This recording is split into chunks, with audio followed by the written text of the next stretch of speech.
vamos entrevistar o chefe do Centro Nacional de Pesquisa de Agricultura Irrigada, Vitor Hugo de Oliveira.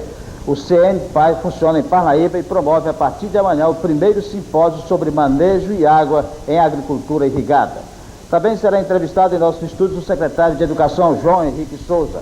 O reinício das aulas e a reinauguração do Liceu Piauiense são temas para a nossa entrevista com ele. O nosso outro convidado para o programa de hoje é o presidente do PSDB do Piauí, senador Chagas Rodrigues. Ele passou o recesso parlamentar no interior do Piauí e vem dizer quais são as impressões dele sobre a eleição presidencial e a sucessão estadual. Você vai ver também, antes da entrevista do senador Chagas Rodrigues, o resultado da pesquisa do Ibope que foi divulgada ontem de noite no programa O Fantástico pela Rede Globo de televisão. A manchete do único jornal que até agora chegou à redação do Bom Dia Piauí. Jornal da Manhã. Bebeto, Romário e Branco fazem a festa. É o jogo da seleção brasileira ontem com a seleção da Venezuela, que o Brasil ganhou de 4-0. Senna garante vitória só no final da prova. Vamos ver agora as imagens que foram colhidas há poucos instantes aqui em Teresina. São as imagens do amanhecer aqui na cidade de Teresina. O tempo é bom em Teresina nesta manhã. A temperatura é de 24 graus e a umidade relativa do ar está em 90%. O aeroporto de Teresina está operado em condições normais para pousos e decolagens de aeronaves. O Liceu Piauiense volta a funcionar amanhã e com ele o reinício das aulas. Mas os professores ainda estão relutando e trabalhando junto com a Secretaria de Educação para conseguirem as reivindicações que estão apresentando ao governo. Está com a gente aqui no Bom Dia Piauí o secretário de Educação, João Henrique Souza. É com ele que nós vamos conversar a partir de agora. Bom, secretário, as aulas voltam amanhã. Os professores já estão dispostos a retornar. Qual é o comportamento da Secretaria de Educação nesse reinício do ano letivo? As informações que nós dispomos é de que realmente os professores estão dispostos a voltarem a partir de amanhã. Porque nesse instante, além de estarmos entregando o Liceu Piauiense numa condição entre os 5 melhores colégios do país, isto entusiasma também o professor, fizemos, na penúltima negociação que houve na DRT, a entrega de uma proposta que permite por onde, a partir de amanhã, 1º de agosto, o professor classe A, nível 1, 2 turnos, receba no mínimo 263 cruzados e 20 centavos, indo deste valor até 519,35 o professor classe A primário. O professor classe E de curso de licenciatura vai ter um mínimo de 361 cruzados e 20 centavos até 712 cruzados e 72 centavos. E o professor H, que é a última letra, de 439,60 a 867,42. É bom dizer que este piso salarial que é colocado agora é resultado da incorporação dos extraordinários pagos sob o regime de 40 horas. Quando o governo começou, Carlos, o piso do professor primário era 1 cruzado e 92 centavos. 28 meses depois, esse piso chega a 94, que permite que ele receba 263,20 por inicial no regime de 40 horas, o que quer dizer que houve um aumento de 4.800%, superior à inflação do período, mas é bem verdade que inferior ao avanço do salário mínimo nacional, que subiu mais do que a estrutura da inflação oficial do país. Mas o governo tem feito esforço. Quando nós começamos esta paralisação, em abril, o piso era de 40 cruzados, que dava um resultado de 100 e poucos cruzados com as vantagens iniciais, e neste instante, do 1º de agosto, há um acréscimo de 135%, quando o piso passa a ser 94, que permite um resultado de 263 cruzados e 20 centavos, no mínimo, para o professor primário que inicia a sua carreira no magistério. Então, foram essas coisas que puderam ser feitas. O serviço prestado, o famoso serviço prestado atualizado, foi pago no mês de maio, esta semana passada. A partir de amanhã, dia 1º, e até sexta-feira, será pago o mês de junho. Foram entregues a todas as escolas do Estado o material didático necessário. Foram 39 veículos ou caminhões com material distribuído em todo o Estado. Foram recuperadas aquelas escolas que nos foi possível recuperar e estamos na expectativa de, em recebendo recursos do Ministério da Educação, possamos acelerar, conforme estava prometido, estas recuperações a partir de agosto. Vamos estudar a proposta que foi entregue na DRT aos nossos representantes, porque não foi possível nós comparecermos. Tivemos uma reunião na DRT onde o assunto era estritamente magistério. Na segunda reunião, quando nós soubemos que havia, além do assunto magistério, a participação de vários políticos, todos eles hoje opositores do governo, nós achamos que aquele não era um instante realmente em que se procurava a solução estrita do problema do magistério, coisa que nós continuamos ao inteiro dispor. E o nosso liceu estará reabrindo amanhã, e nós convidamos aqui a imprensa, ex-alunos, inclusive vocês aqui do programa, que foram alunos do liceu, toda a imprensa, ex-diretores, ex-professores, futuros alunos, enfim, pretendemos fazer uma grande festa na entrega do colégio amanhã. Secretário, além do liceu, qual foi ou quais são os outros estabelecimentos de Teresina que passaram pelas reformas que o magistério pede da secretaria e pede do governo? É evidente que no nível do liceu, nenhuma escola. Agora, com pequenos reparos, com aquilo mínimo necessário, só nesse período agora nós devemos ter superado o volume de 20 unidades escolares na capital. E outras, inclusive agora pela manhã, às 10 horas, o governador estará entregando uma unidade escolar nova, zero, com 16 salas de aula no conjunto Morada Nova. Tudo isso é, sem dúvida alguma, o esforço que é possível o governo fazer, mercê da falta de verbas por parte do Ministério da Educação, para que realmente a educação possa funcionar melhor. E hoje nós esperamos e voltamos nesse instante a pedir aos professores que ainda se mantêm numa situação de paralisação, que compreendam todo esse quadro, meditem e que nós possamos recomeçar as aulas amanhã, inclusive com aquela nossa proposta feita na DRT, independente da liminar que foi cassada pelo Tribunal de Justiça e que o presidente da PEB disse que vai ser julgada outra vez no dia 15, não tem outro julgamento. Aquele foi um mandado de segurança que teve a sua liminar cassada, é preciso que se comece tudo de novo, não há nenhum outro julgamento, mas há a nossa proposta, feita lá, de que o regresso dos professores implicará também na devolução total de todos os contra-cheques, junto com o próximo contra-cheque a ser pago no dia 15. Ô secretário, nós postamos aqui uma reportagem de um colégio de Picos, me parece que é o colégio Marcos Parente. Não, é o colégio Justino Luiz II. Justino Luiz II, que é um dos mais antigos colégios da cidade de Picos, que está em situação deplorável. Muito ruim. Qual é a informação que o senhor tem a respeito da recuperação desse colégio? A informação que eu tenho é que, conforme nós conversamos, pretendemos fazer a aceleração de recuperações a partir desse mês de agosto. Estamos na expectativa de que nessa próxima semana nós recebamos os dinheiros do Ministério prometido, que estão muito complicados em termos burocráticos, mas nós estamos com a esperança de receber. E o colégio de Picos, o Justino Luiz II, sem dúvida alguma, é prioridade e nós esperamos começar suas obras agora nesse mês de agosto. O que vai representar o liceu piauiense nessa fase de recuperação da imagem do ensino? O que o senhor acha qual é a influência que o novo liceu vai ter na melhoria qualitativa do ensino? Eu acho que começa tudo outra vez através do liceu. O liceu que estava completamente acabado, volta agora com uma estrutura física invejável. Eu creio que, sem dúvida alguma, ele está entre os 5 melhores colégios do país, e isso haverá de fazer por onde? Os professores do liceu também passem, quem sabe, por um treinamento, uma reciclagem, e nós possamos voltar. E eu acredito que, sem dúvida alguma, juntando tudo isso, juntando também a luta por uma nova estrutura salarial, que nós não deixaremos cair de jeito nenhum. Teremos que brigar com isso, nós poderemos ter de volta um ensino público decente, um ensino público respeitado pela comunidade. Muito obrigado ao secretário de Educação, João Henrique de Almeida Souza, pela sua presença com a gente aqui no Bom Dia Piauí, pelas informações prestadas. Boa sorte, bom trabalho, e vamos amanhã comparecer à inauguração do liceu. Sem dúvida, muito obrigado. Muito obrigado, secretário. Começa amanhã em Parnaíba o primeiro simpósio sobre manejo de água em agricultura irrigada. É o nosso próximo assunto, um instante só.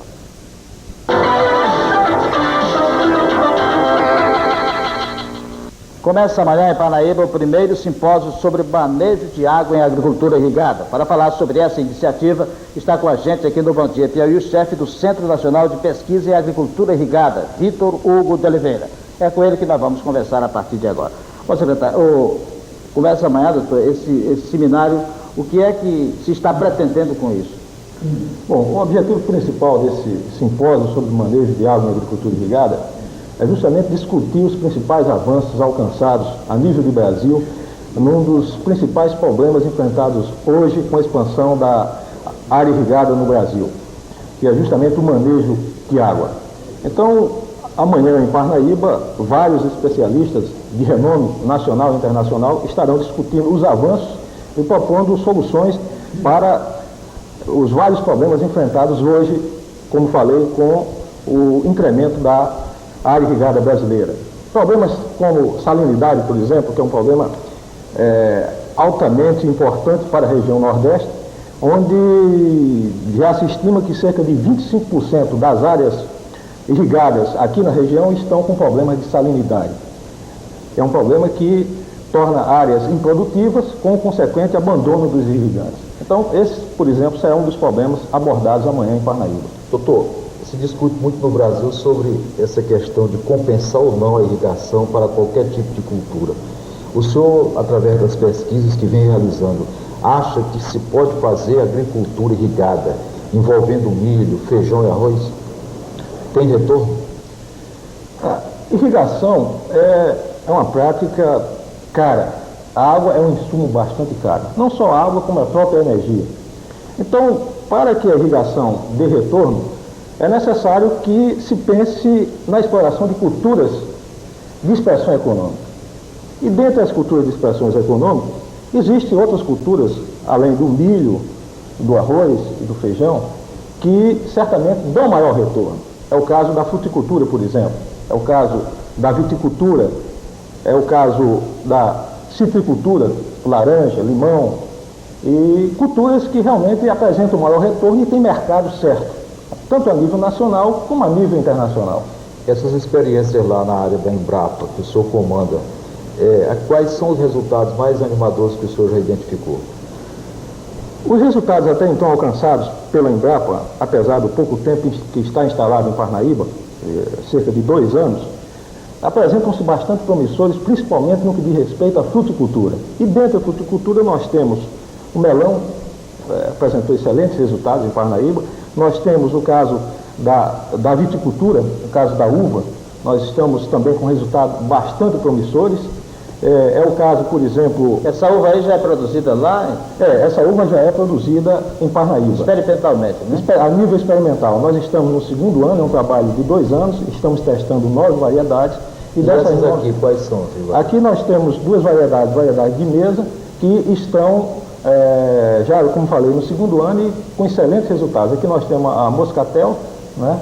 E temos a Itália. Itália e a Moscatel. São 2 variedades que estão indo bastante bem em Parnaíba. A questão, por exemplo, do investimento, como é que o cidadão comum ele pretende fazer a sua cultura irrigada e a Embrapa estimula através dessas experiências, dessas pesquisas? E recursos? Existem recursos para isso? Bom, o cidadão quer o financiamento, ele encontra? Bom, o papel da Embrapa se restringe a dar o suporte tecnológico, ou seja, encontrar a receita para produzir. Né? A questão de investimento é uma questão que nós julgamos extremamente importante, mas que foge à competência da Embrapa. O papel principal da Embrapa, o objetivo principal, é encontrar a receita para produzir. O senhor falou aí das experiências promissoras do campo da fruticultura. Quando nós compramos laranja de Sergipe, abacaxi da Paraíba, abacate vem da Serra Grande, afinal de contas, tudo que consumimos aqui vem de fora. Qual é a perspectiva que o senhor acha que diante dessas experiências, o Piauí tem para se libertar disso, para se tornar autossuficiente? Bom, a Embrapa está mostrando que o Piauí possui um potencial considerável para a fruticultura. Os trabalhos ainda estão em fase inicial, mas, como falei, são bastante promissores. A Embrapa, nesse trabalho todo, ela age como uma espécie de catalisador. Ela vai mostrar que o Piauí é viável e, a partir daí, é claro, deverão surgir pessoas interessadas, investidores, não só daqui, mas de outras regiões do país. Já há manifestações nesse sentido de investidores locais? Sim, nós mesmo lá em Parnaíba temos recebido consultas de grupos empresariais do sul do país interessados na aquisição de áreas, não só na região norte do estado, como na região sul. No sentido de investir na agropecuária. Em relação, por exemplo, a grãos, dessas pesquisas que a Embrapa está fazendo lá na área de Parnaíba, qual foi a cultura que apresentou melhor desempenho? Nós temos a soja, conseguimos resultados bastante animadores. Quantas toneladas? Com rendimento acima de 3 toneladas por hectare. E temos a produtividade boa em função dos outros mercados produtores? A nível de Nordeste, nós consideramos uma excelente produtividade, no caso da soja. Né? E, no caso, o arroz também, nós tivemos produtividade acima de 9 toneladas por hectare. quando a média da região está em torno de 5 toneladas de arroz irrigado. Conseguiu 9 toneladas. 9 toneladas. Muito obrigado, doutor Vitor Hugo de Oliveira, pela sua presença com a gente aqui no Bom Dia Piauí. Vamos ver se a gente começa realmente a produzir a base dessas experiências que estão sendo postas em prática lá no Centro Nacional de Pesquisa em Agricultura Irrigada, que é um campo de experimentos existente na cidade de Parnaíba, pertencente à Embrapa. É realmente um trabalho muito interessante e vamos ver se realmente o governo federal se dispõe a investir mais e dar maior apoio para que o Piauí possa realmente entrar nesse campo da produção de acordo com esses experimentos que estão sendo feitos lá no campo de Parnaíba. Muito obrigado, doutor, pela sua presença com a gente aqui. A seguir, nós vamos entrevistar o senador Chagas Rodrigues. Aguarde um instante só. A Rede Globo de Televisão divulgou ontem à noite, através do programa O Fantástico, uma pesquisa do IBOPE, a última pesquisa realizada sobre a eleição presidencial. Vamos ver agora os números levantados pelo IBOPE nessa pesquisa nacional de opinião pública sobre a eleição para presidente da República. 4 candidatos estão empatados. Roberto Freire, Ronaldo Caiado, Afif Domingos e Aureliano Chaves estão com 1%. Mário Covas tem 4%. Ulisses Guimarães está em 4º lugar com 5%. Em terceiro aparecem juntos Luiz Inácio Lula da Silva e Paulo Maluf com 6% cada um. Em segundo vem Leonel Brizola com 13%. E na frente, com ampla vantagem, segundo o IBOPE, continua o candidato Fernando Collor de Mello com 41%. Bom, senador, como é que o senhor vê esse resultado dessa pesquisa aí? O que o senhor acha? O candidato do PRN, Fernando Collor de Mello, está aí com 41%, subindo na pesquisa. E o candidato do seu partido, o senador Mário Covas, parece que tem 4%. Como é que o senhor analisa esse resultado, esse comportamento do povo brasileiro em relação aos candidatos a presidente? Em primeiro lugar, o meu bom dia a todos os piauienses. Eu quero lhe dizer o seguinte: o nosso partido tem pouco mais de um ano. Tem a terceira bancada no Senado e a terceira bancada na Câmara. E está crescendo. Temos 4%. Esse homem respeitável, tão conhecido, o presidente Ulisses Guimarães, tem 5%. Então, os técnicos dizem 4%, 5%, 6%, chamam isso de empate técnico. O certo... Você está todo mundo aí empatado com o Maluf, Nós só temos 2 candidatos no momento que estão com uma situação boa nas pesquisas. O ex-governador de Alagoas e o ex-governador do Rio Grande do Sul e do Rio. Ora, nós sabemos que a situação do Brasil é excepcional. Nós vamos ter eleição 30 anos depois. Nós temos não sei quantos partidos. Ainda não começou o período, que começa a 15 de setembro, dos programas gratuitos, televisão e rádio. Você acredita que esses programas de televisão vão ser capazes de virar isso aí? É evidente. Por exemplo, o ex-governador de Alagoas, quando assumiu o governo, já era candidato à presidência da República no dia seguinte, com a orquestração toda. E nos programas de televisão, ele é quem mais aparecia, porque ele conseguia que pequenos partidos cedessem, a meu ver, regularmente, para que os programas é para que cada partido divulgue o seu programa, as suas ideias, e apresentar um candidato de outro partido. Então, eu estou absolutamente convencido de que o ex-governador de Alagoas vai continuar caindo. Ele já esteve mais do que isso. Ele vai cair porque muitos candidatos vão subir. O Maluf vai subir, o Ulisses vai melhorar, o Caiado vai melhorar, e eles vão tirar voto do Collor. Enquanto isto, tendo atrás de si um grande estado como é São Paulo, e tendo sido líder, antigamente líder do MDB, quando foi cassado em 69, e tendo sido líder na Constituinte, desses candidatos é o que é mais conhecido no Senado e na Câmara. Então nós vamos ver o seguinte: dentro, fins de setembro, eu não quero ser profeta, em fins de setembro, nós só teremos 5 ou 6 candidatos. Todos os outros vão desistir. E o quadro será... Esses 5 ou 6, o Collor não desiste. De modo algum. O Collor, no nosso modo de ver, dentro da programação, ele deverá ir para o segundo turno. Tem grandes probabilidades. Senador, vamos entrar aqui na questão eminentemente piauiense. Sim. O senhor vem de passar alguns dias aqui no estado Qual é a avaliação que o senhor faz dentro do PSDB de apoio no Piauí ao candidato Mário Covas?